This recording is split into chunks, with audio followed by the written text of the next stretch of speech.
Hey guys, what's going on? Part 2, trying to make it a little bit quicker. The last one kind of dragged on for a little bit. But the first part was to kind of cater to newer players who didn't really understand what overheads were, what lows were, and how to get away in inescapable setup. This one is going to talk about a little bit more like advanced Michelangelo techs and how to break them down and really stop them. So what Michelangelo players love doing in the neutral, they love hunting you down and tripping you up low. Now, it is very unsafe, but the reason why it's so effective, and it's just kind of one of those things that always hits you, is because you cannot walk and block low in this game.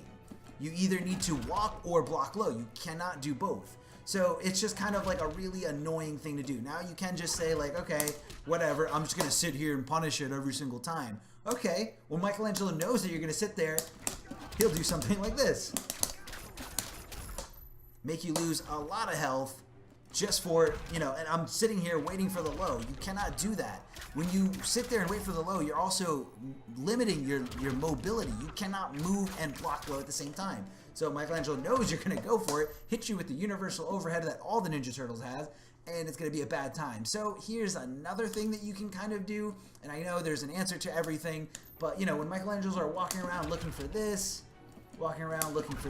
just to try to close the gap between you. You can react to it if you really see it coming, but I know this sounds silly, but jumping around is actually pretty effective against Michelangelos who just like to get spin happy, who just want to go around and spin everywhere they want to do. So, give it a shot.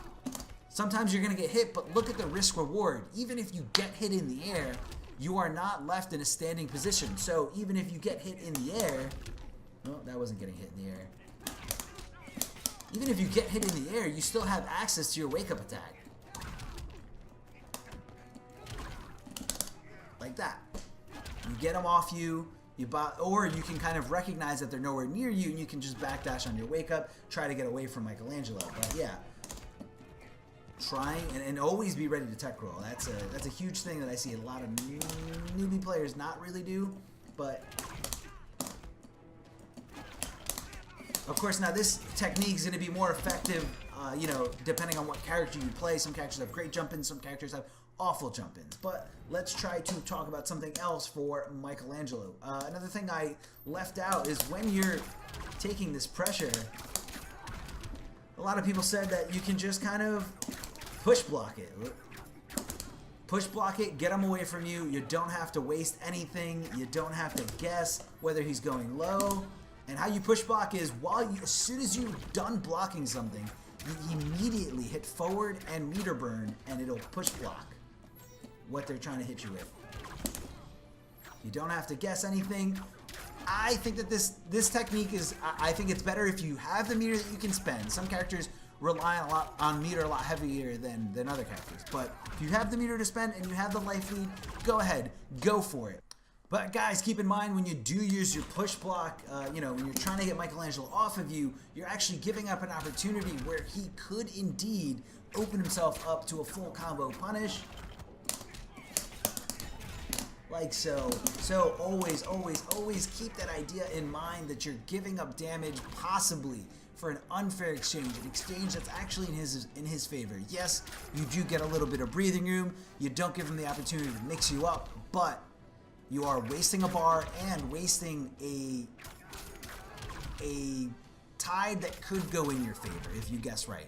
And hopefully you have the right tools to guess right. So always keep that in mind when you're thinking about push blocking. Another thing I want to look at is to anticipate him canceling into his turtling technique. So you see Michelangelo's doing that because you're flinching, you're scared. You don't want to press anything because you're anticipating the entire string. But that's not what's happening here. It's whenever you do see that, you can challenge. It's your turn to swing again. Now let's see, let's say I was, sorry guys. Let's say I'm Michelangelo and I want to cancel into my turtling technique to kind of extend my turn. to like re-rep and redo the same move over and over again to kind of keep my opponent guessing. So it's one of those things where as soon as you see it, you can try swinging. So you can actually punish him, as you just saw me doing right there. As soon as you see him going into the shell, going into anything, it's your turn to swing again. You can swing at him. He's not going to punish you for blocking this. It's not plus at all, especially definitely not on block. So that's him swinging after. Let's say I was doing like a slower button. Even a really slow button like Joker's Stand 3 is still going to punish him if he's trying to make it his turn again. Him canceling strings into the turtling is just his way to kind of trick you into letting him repeat, get a little bit more chip damage, build a little bit more meter, or potentially go for more guessing opportunities. So the last thing I want to cover in this part in dealing with Michelangelo is dealing with his wake up. Hopefully at this point you have those punishes down, so every time you guess right, you do hit him for a lot of damage and knock him down at the end, anticipating to try to get some momentum and a few block strings on your side. But again, he does have that option of the wake up attack. Now the first thing you want to do to understand how to deal with his wake up attack, you want to look at two wake ups. His Shelicopter, which is fully invincible, immediately hits, doesn't really lead into too much for him, just kind of a get off me move, very unsafe on block. And the other one is Shell Mill, which is his low breakdancing helicopter move, but not Shelicopter.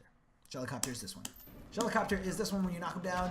You can do something like that, you just get a regular full combo punish, but as you guys start advancing to becoming better players, you love to do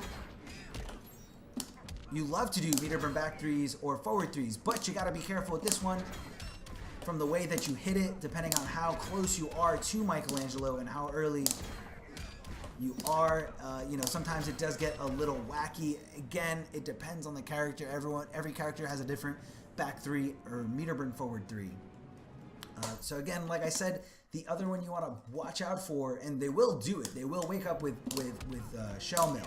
However, it has no invincibility at all. So if you're going and pressing buttons on their wake up right on them, there's nothing to really fear unless you're gonna whiff.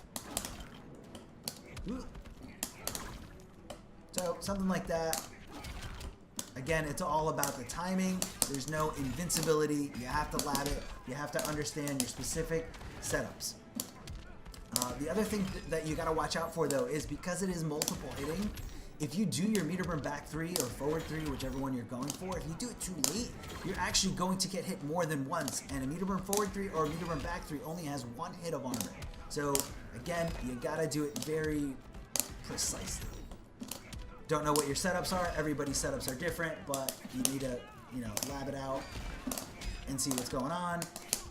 Just got to watch out for those two wake-ups. Now, I hope this helps you out a little bit in your fight and your struggle against Michelangelo. I know it's a very pesky and annoying character to deal with, but I assure you there are ways of getting around it. You just got to know your options. You can follow me on Twitter, YouTube, or Twitch, all at Darth Arma. Take it easy.